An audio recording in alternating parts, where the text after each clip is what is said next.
Now, if you'd please give a big round of applause to our two Tom Servos, Mr. J. Elvis Weinstein and Mr. Kevin Murphy.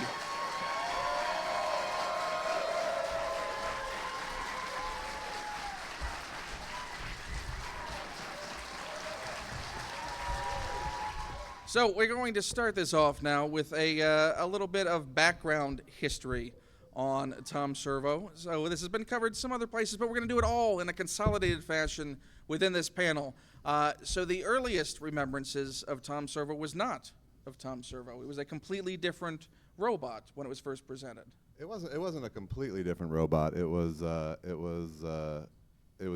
Beeper. It was a similar body with a crappier head.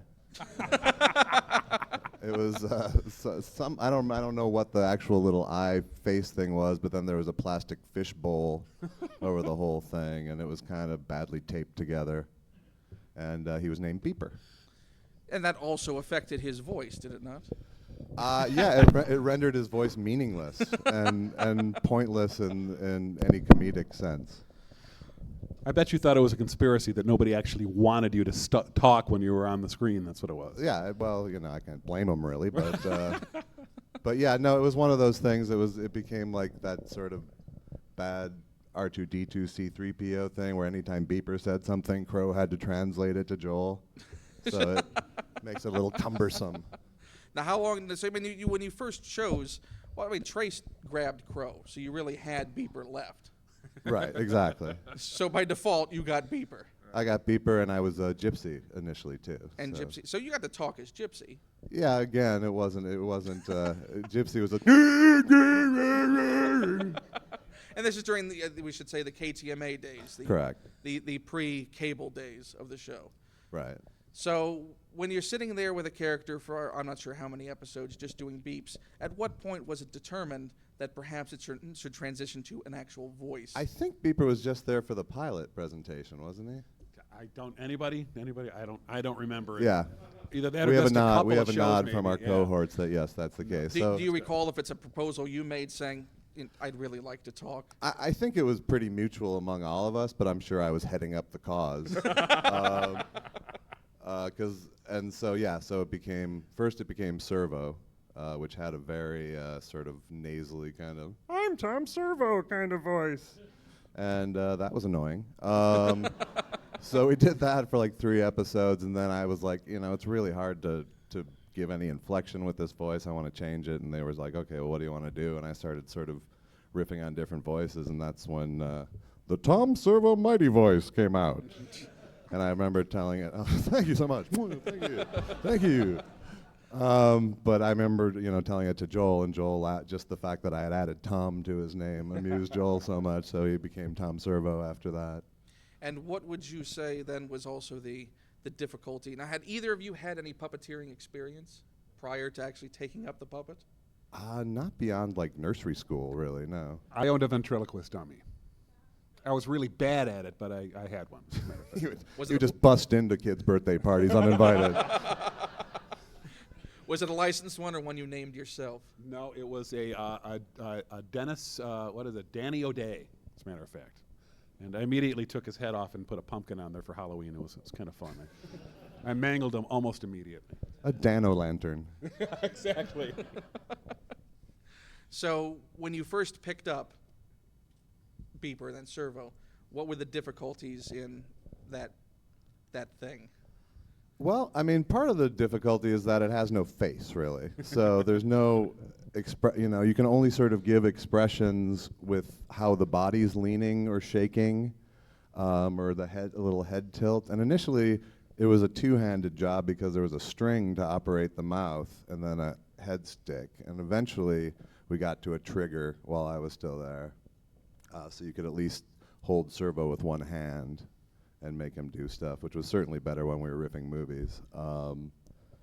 That's the big problem is that, as you can see, he has no real face other than the gumball mouth. And so any expression you wanted to give him had to sort of come through the voice more than the puppet expressing it. Did you find the same thing to be true? Yeah, it was weird. He's sort of a tabula rasa there, and he didn't have much articulation beyond. Well, there was a season or two when his arms there, from the the flashlight shade shoulders down, are from a guy named Seymour Buns, who you'd press this little bulb and he'd pull his pants down. You ever see that toy? And so he still had the little air bladders in there. So for a while, we tried putting those in there, and so you could squeeze it, and his arms would shake just on their own, sort of spastically. And it got a little distracting, I think, because Joel would be saying a line, and I'd start squeezing the things, and he'd end up looking at the arms, and he'd have to break a take. So it didn't work very well. But the face it's just this. He's sort of a sphinx unless you add some animation to it. And then I think that people somehow add their own idea of what sort of expression is on there. Because you look at the scripts, and one time it would say, Servo has a wry smile on his face. How the hell are you supposed to do that with a puppet like him with a clear head? That's when the arms come in. That's right.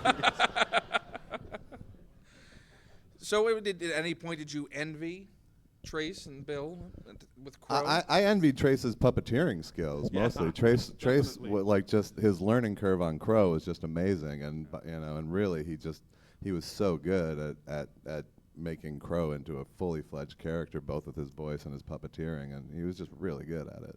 And Trace made Crow into a high wire act too, because Crow had a lot of things going on, and there was one time I remember you tried to articulate his arms as well as moving his eyes in 3 different directions, and that was a bit of fresh hell.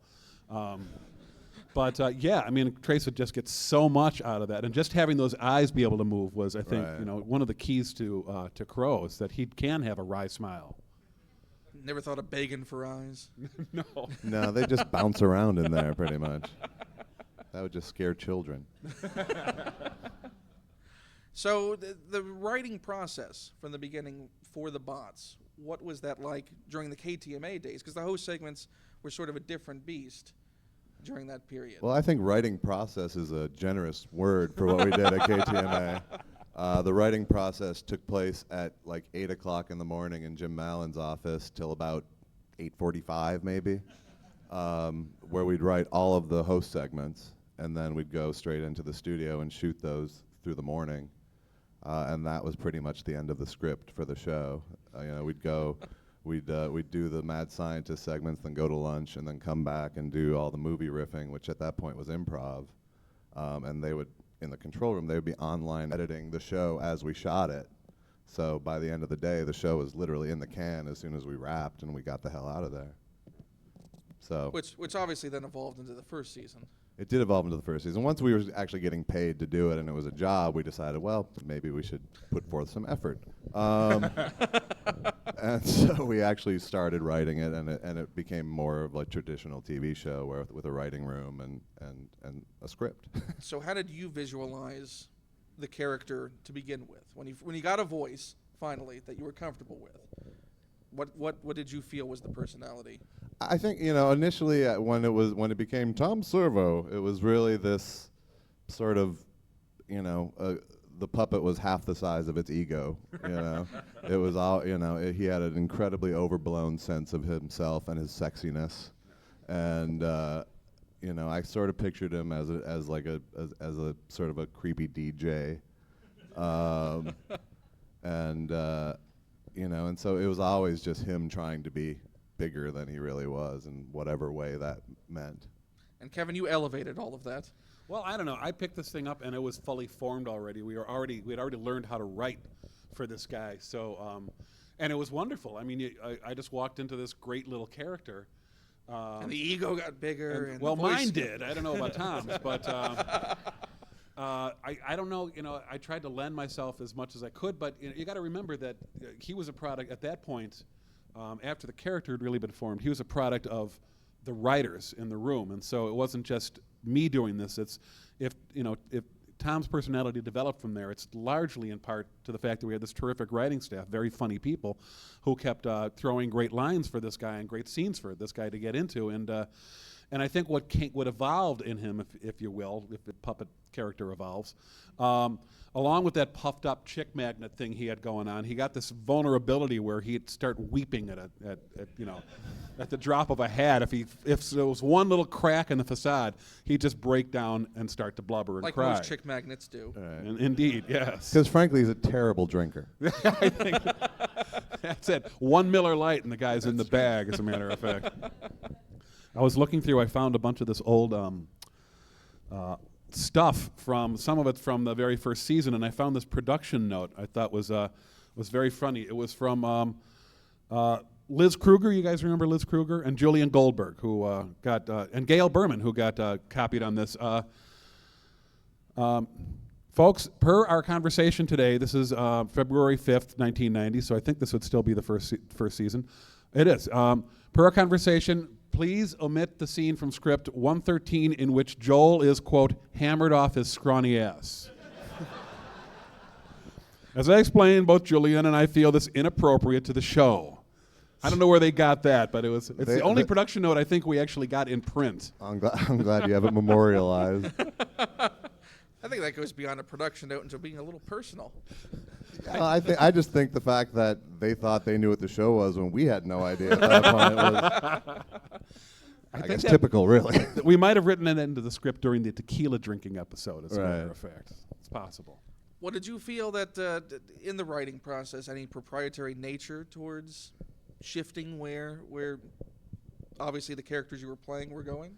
Not really, because I was able to write for Crow too, so we were all writing for everything. And once you're writing a script, you want to do the best script, and then once you've written the script as a performer, you just want to honor that the best you can. And so it was never like, I hope I never said something like Servo would never say that. Kevin, would you concur with that? Oh yeah, I mean, of course I tried to pad my part. Who wouldn't? No, I'm kidding. Actually, no. It was just great fun to write for these two, and there's sort of like a little clubhouse that they had going on, and then throwing Gypsy into the mix, and so writing for puppets is hysterical because you can destroy them if you want to, and they're back after the commercial break. And considering that the parts, particularly the head, was most replaceable on Servo, he did get the most destruction over the years. I'd say intentional destruction, perhaps. His head blew up a lot. Yes, that's true. I just saw Robot Monster recently, which was the first instance of Servo's head exploding. Yeah. Kind of. Flash paper and black powder, isn't it sweet? Picture. Just say those gumball machines were cheap to replace. They were. We had them by the gross, as a matter of fact, stored up in the shelves. I think I still have a couple. And no gumballs. No gumballs. No.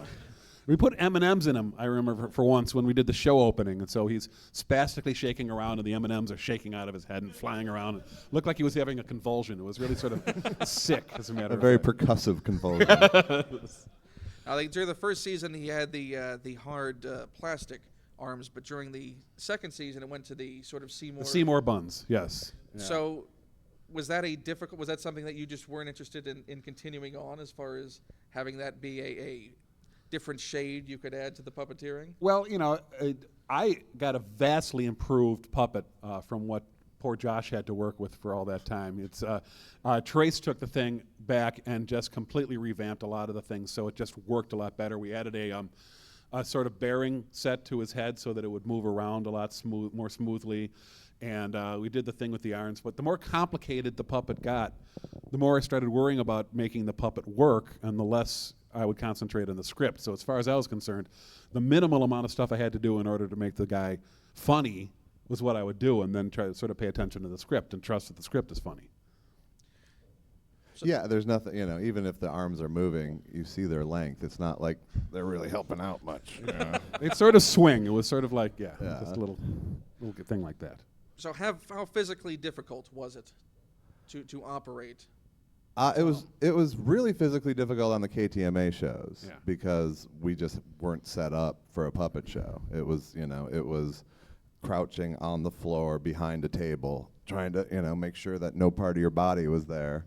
And when we riffed the movie, we were literally like the wall was here, and we would just be lying on the floor in front of the seats. And so it wasn't physically difficult, and I was a young man, but it was uncomfortable to do it. Yeah.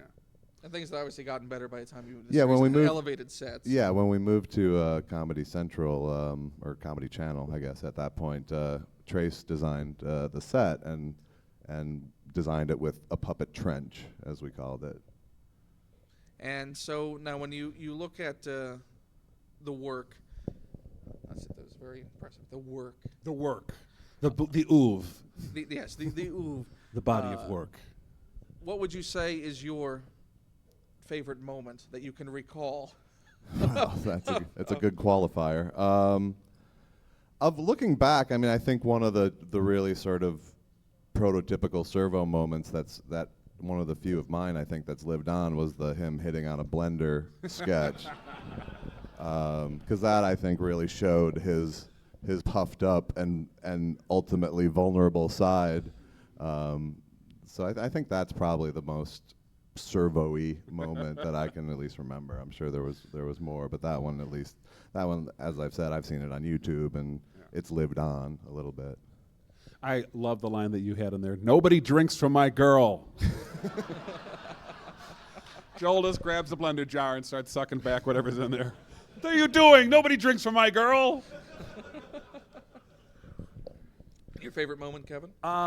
The most fun thing I think that we had, one of the most fun things that Servo did, there's so many. I had such a great time doing the damn thing. It was just a complete wonderful time in my life. But one of my favorite things was when poor Jeff Maynard had to make 1, 2, 3, 4, 5, 6, 7, 8, 9. It was like 12 of them in military uniforms, and he became the United Servo Academy Men's Chorus.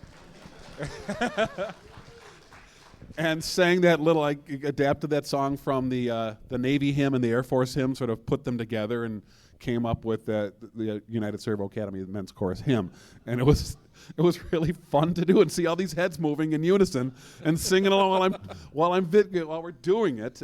It was busting me up while we were doing it. Was it a single mechanism that was operating them, or was there? There were 2 bars. It was really hard. I mean, they had to do this elevated thing and get them all. And their set was, maybe the shooting range on the set was about the length of these 3 tables put together. So that's nothing, and he had to have all those guys out there, and then Brigadier Sir Thomas Bullhead Servo in the front. Sorry, Vice Brigadier, I think it was. And then, mood lighting on the whole thing, and then you really have to move the camera around, otherwise it's pretty damn static, and it's just nothing to do. So it was Jeff on one side, and I think Patrick at that time, and they sort of made arms so they could move the heads all in unison at the same time, but they also had to move all the jaws on all of those puppets. So there were 2 guys articulating 8 puppets at that moment, so it was pretty impressive. So It's like like an Easter egg on the It's a Small World tour. Kinda. Right, yes. Yeah, exactly. So that was something that you brought to the character when it came out. It was certainly the singing performances of Tom Servo. Yeah. Well, Josh is a wonderful singer and sang as as Lawrence Earhart, as a matter of fact. And but I'm just a big old ham, So any chance I'd get to sing, I did. And as a matter of fact, I think almost right off the bat, it was the first Gamera film, I think, and Mike wrote the song to Tibby, the little pet turtle that. I know his name was Ken. Weren't all the kids in those movies named Ken? So Ken had a little turtle, and it's a good name. Servo fell in love and got his own turtle and named it Tibby. Automatically, during the movie segment, he acquired a pet turtle. That's the way things move on a puppet show. Right. And that was a delightful moment. And I think that was the first solo song that I got to do as Servo. And how much of it can you remember? Of Tibby? God, I can't. What is it? I remember Crow's line in that song better than I do mine. He sings Tippy, and then I yell at him, "It's Tibby, not Tippy." My fine little fella. This is my Crow impression, by the way. I love you, my fine little fella, even though you gave the whole family salmonella. Which also showed how quickly he could get hurt again. That's right. He started weeping on the spot, as a matter of fact. So what are the songs that stand out in your mind, or the performances that you're most proud of the vocal side of things? That and Servo would get these opportunities to sing solo just because Mike was a little shy about singing sometimes. Trace, God bless him, you can carry a tune, but not very far, I don't think. Is that fair? I heard you last night in the game show. But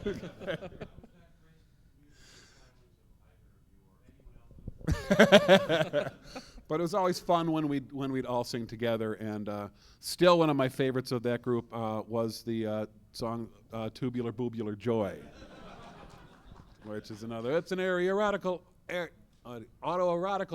I can't remember. Tubular Boobular Joy. Exposilar regional bachelor pouchular fun for girls and boys. Which you can find on DVD, I'm sure. A latissimal dorsical hung like a horsical calipoligical ball. An exposilar regional bachelor pouchular. That's what it was. We got every non-dirty name into that song that we could. That was really fun. I remember Mike sitting down and said, "We have to come up with more innocuous names for people's junk so we can throw it in the song." We were brainstorming over Wait, junk. That's it. simple names for the junk, as a matter of fact. Now, is there anything, that you feel that you would have wanted to do with the character that you weren't able to do with the character? Well, Music video, maybe, with Madonna, something like that. I think, I would have just wanted it to, if had I stayed under him, then, I just hope he would have grown with the natural course of the show the way he actually ultimately did, I didn't have any unfulfilled puppet dreams, if that's what you're asking. I wasn't allowed to take it home with me, so... Would you like to take that home with you? Yes, I would. It's a general rule, Josh. Never bring the puppet home. You end up like Anthony Hopkins in Magic, and that doesn't help anybody at all. I found this is kind of fun. Just again, a testament to how this show caught on early. I found this old press kit from most of these clippings were from the first season, and we had Time Magazine. There's this wonderful thing in the Wall Street Journal the first year, the New York Times. LA Times. Keith Olbermann here did it. And you should go back and Google a picture of Keith Olbermann back in 1990. Because nice mustache. He had a porn star mustache back then. I mean, look at that. Did you see that thing? Oh, my God. Very nice. He looks like he's ready to go right on the set and get buffed. And I am Keith Olbermann. Exactly. We were the Cinematic Titanic gang appeared on his show a few months back, and he read liberally from his review of us from 1990. Yes, indeed. He wanted to tell everybody how prescient he was. That's right. That he said, "Ha is destined for the dustbin," because they were only running they had 16 hours of reruns of CPO Sharky at the time, so they were at an immediate disadvantage. I don't see how. Yeah. And the other thing I brought along that I thought was fun is a bunch of fan letters from that first season too, and I sure hope this Servo goes away and is replaced soon. No, Servo is my favorite. Here's a picture, and somebody did this very nice little sketch of Tom Servo there. Isn't that cute? Aww. And sent a picture of himself as well. From prison. That's right. And oddly enough, he says Servo is my favorite person. Tom Servo.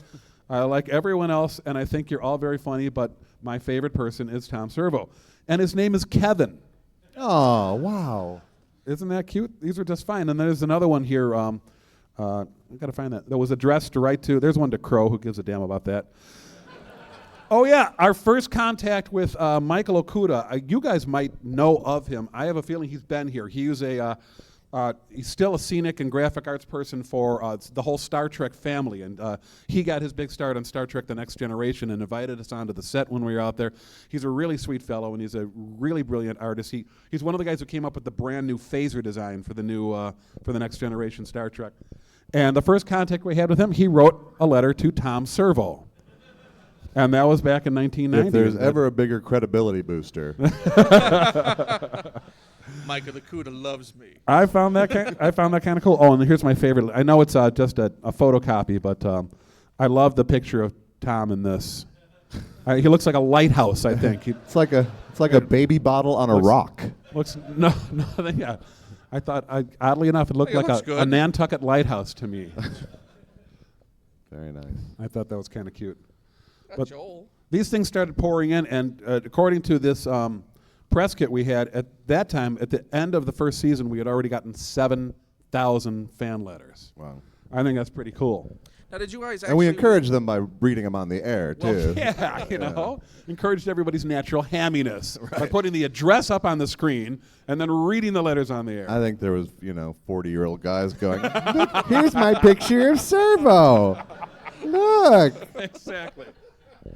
So who would be the one that would generally read the fan letters when they came in? Who would screen those? Was it the group would just To empty screen a them? bag? Boy, I don't remember. Who remembers how we screened them? I think we just sat around and read them, right? Yeah, when we came in. I know we certainly couldn't afford a mail reader. Well, we did have Alex Carr, who was the production coordinator at the time, and I think she filtered through all the weird mail because almost immediately, a little bit of success, you start getting this really creepy, weird mail. People send you really creepy and weird things, like the guy who sent wisdom teeth. He'd had his wisdom teeth pulled and put them in a box and sent them along.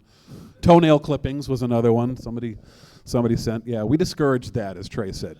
We discouraged that, and Someone just sent Servo's finger, and if you don't fulfill my ransom demands, you'll. It didn't really. Don't worry. You very much emulated the voice that Josh was doing when he came on. Oh yeah, absolutely. It's Josh is a versatile voice. I think you've got a much deeper bass than I do, but you can go just as high, which is kind of nice. He does a kick-ass Kissinger. I don't know if you've ever heard him do Henry Kissinger, but he does a wonderful Henry Kissinger. Thank you, Mr. President. So that was sort of, I had to do with it what I could, and I think I was slightly in a higher register, but I sort of took that smarmy radio thing there and added Ted Knight in there a little bit. I think is what it was. Came out with a slightly more dramatic voice, but it's funny. I tend to lose it sometimes, especially in the film commentary, and I just go back to my own conversational tone. I think we both fell into this. Like I said, I just saw Robot Monster not long ago, and I was like, nice piece of acting.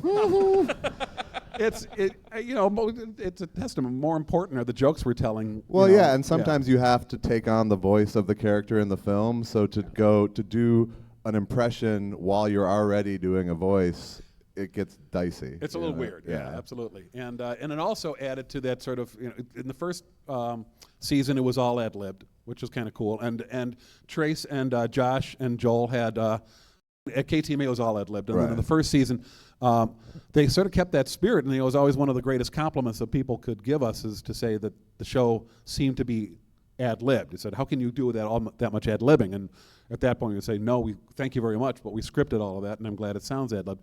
But these guys started with having a great exchange with each other, and the voice sort of diminishes a little bit if you're just trying to have sort of a conversational yuck it up between us, and that makes a difference too. So it's always a challenge to hold that voice character in there the whole time, but we try. And during the host segments, of course, drop right back into the mighty Servo voice. The mighty voice, as Josh called it. Well, how soon into your performance do you think you finally felt comfortable with it? We're just trying to emulate, but felt you'd made the character your own. Again, because I'm a big old ham and I like to sing, the minute Tom was able to start singing, I think I felt a lot more comfortable with the character. And again, walking into that was huge because I knew the show was, somewhat of a success. We really didn't know where it was going to go. I mean, we had to wait forever for the second season to begin, and then we had to do the same thing with the third season. And honest to God, we'd sit in the writing room and throw pencils at the acoustic tile on the ceiling and see how many we could stick in there. Apparently, it's an old writing room creativity exercise. There was all sorts of games that we. Oh, that's true. Laser tag back in the warehouses. It's true. Crush Your Junk was the big one, where we literally would sit across each other. We had this giant rubber band ball. Yeah. And we'd sit across the writer's room, and you'd try to hit each other's crotch with 2 bounces. And who was the champion? It was high stakes, really. Nelson was very competitive at this. Yeah. And he's the kind of guy who would come in at like 5 in the morning to practice Crush Your he'd Junk. practice Crush Your Junk every day, as a matter of fact. No. And by the way, Crush Your Junk is the sanitized version of the. It was alliterative. Crush Your. Okay, I'll say it. Crush Your is what it was.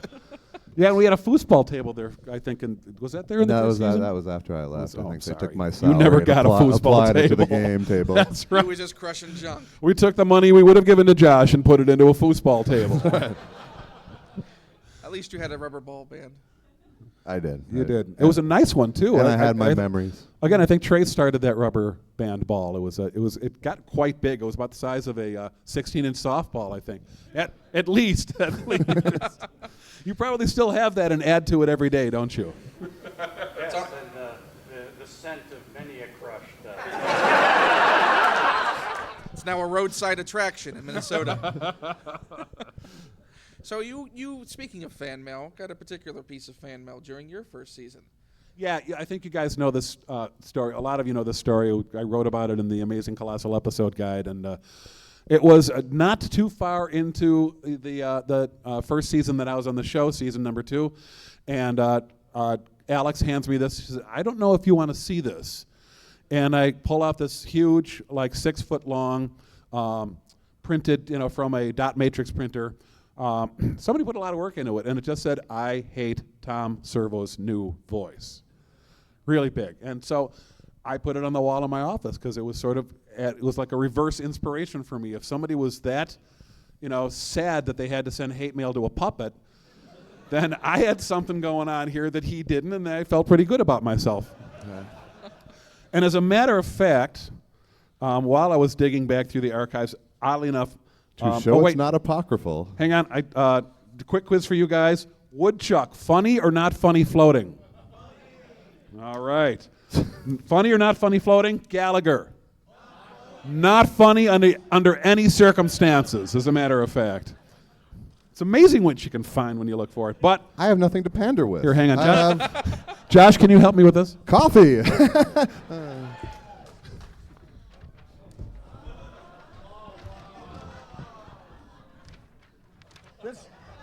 This hung in my office for the entire time I was on the show. Is that low enough? Can we hit Ken with it there? Want a big paper cut, Ken? I can give you one. Oh, God, I could give you a paper cut. The mother of all paper cuts. I went through 2 ink cartridges on. Damn you, Josh. Damn you. Well, to make you feel better, not so long ago, a couple of years ago, we were at a con and we were signing at a table, and someone was sending their episode guide down in front of all of us, and she goes through Joel and Trace and Frank, and kind of stops when she gets to me, and I go, "Would you like me to sign that?" And she goes, "Okay." And as I'm signing it, she turns to her friend and goes, "I hate the old Servo." Wow. And it took every ounce of my restraint to not just rip the page right out of her episode guide. I'd say in the future, don't exercise that restraint.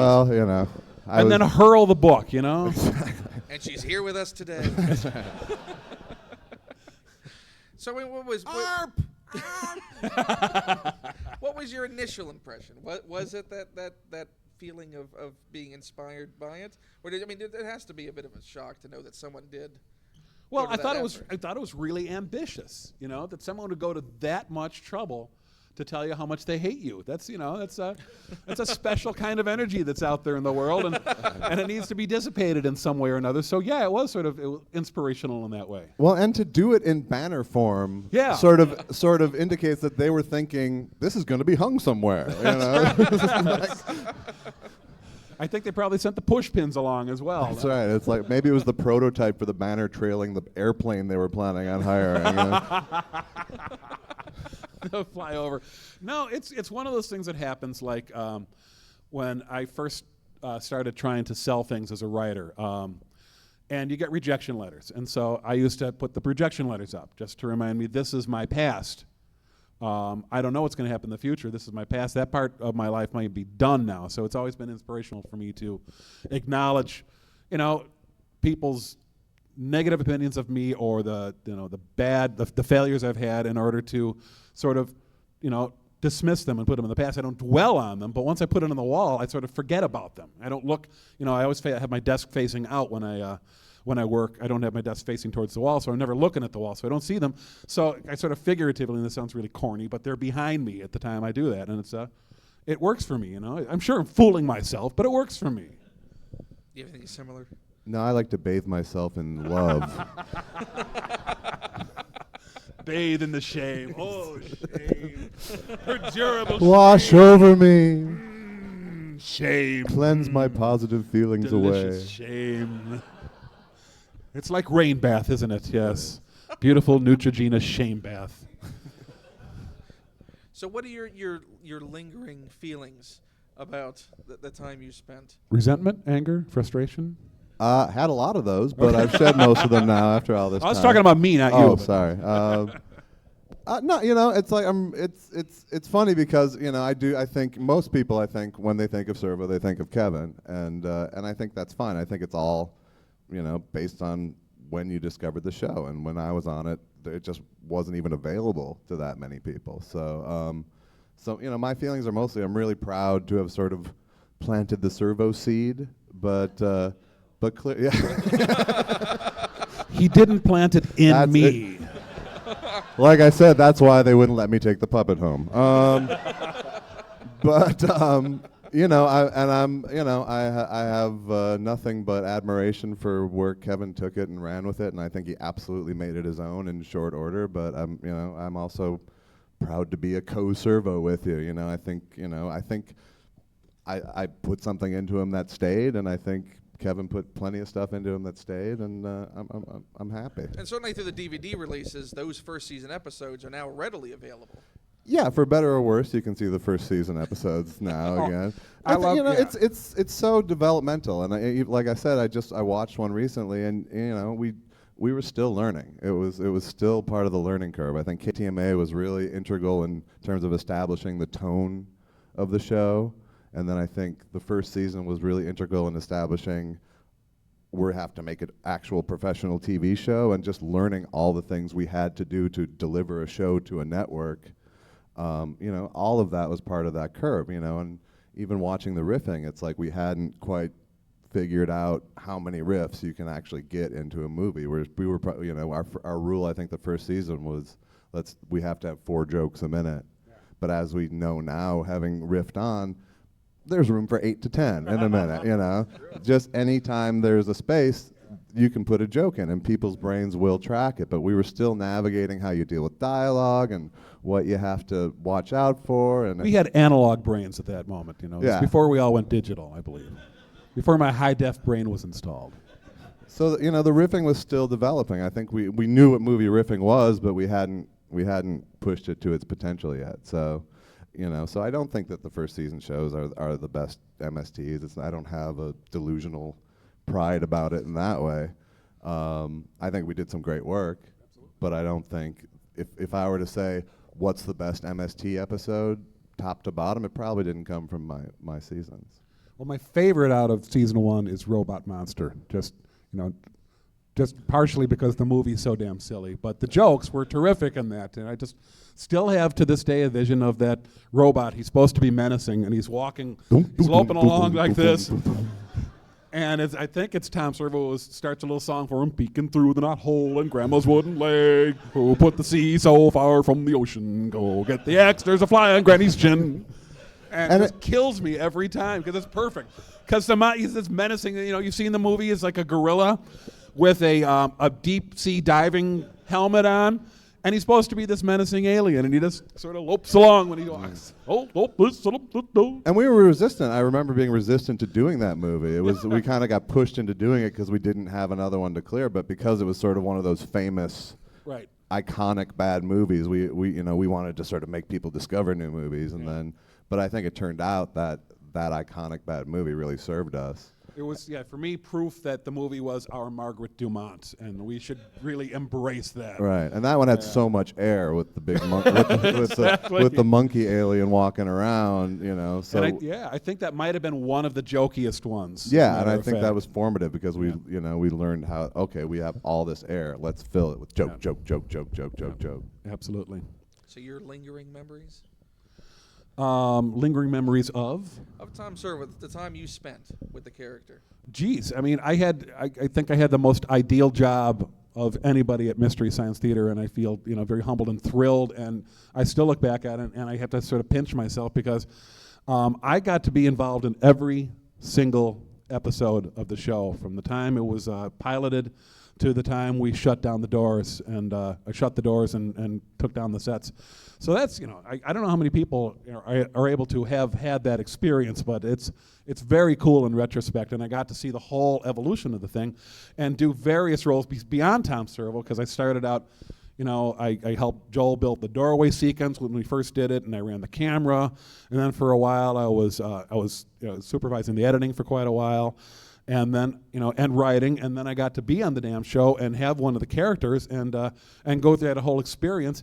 And the nice thing is I never had to worry about how I looked, because if anybody saw me, it was because I was not puppeting well, and they saw a chunk of my wrist. And so that was great. I didn't have to do makeup. It's a lot easier to do your lines when you can read them, because they're stuck to the wall in the puppet trench. Joel and Mike and Trace and Josh and Frank and Mary Jo and Bill all had to be, on camera with their full faces out there for everybody to see it at different times. Yeah, that's really, that's something I don't like doing. I'm very self-conscious of myself when I'm on camera, just my face. I look at myself and think, I think immediately, a shaved bear. That's my opinion. So somebody shaved a bear, put him in a suit. I'm sorry?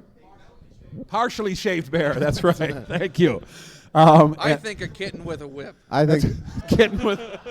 I think there's a whole community out there that thinks of you as a bear too. So, I was told at Comic-Con we got interviewed by somebody from Out Week, as a matter of fact, I think it was, and or Lavender, I think it was, one of those, gay journalist magazines. And he said, "I just want you to know you're somewhat of an icon in the bear community." I was flattered, as a matter of fact. I said, "Thank you. I don't roll my dice that way, but it's nice to know that if I ever did, someone would catch them." and he walked off singing "From the Land of Sky Blue Water."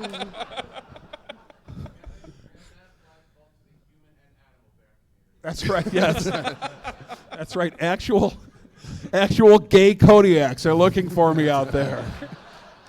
And on that note, we end this panel. Wow. Before we go, Ken, I also found, digging back, this is one of our early fan club packages that we send out, and it has brand new fan club material and the first ever catalog for stuff that Trace put together, and it has the silhouette that you cut out and paste on your TV. And it has the wacky rolling action figure, and I thought, just as a thank you for doing this fine panel, a little chunk of memorabilia for you to take home and put in your extensive collection. Thank you very much. You're welcome. Josh, what do you have for me? Thank you, folks. Thank you, everyone, for coming. Thanks very much. J. Elvis Weinstein and Kevin Murphy.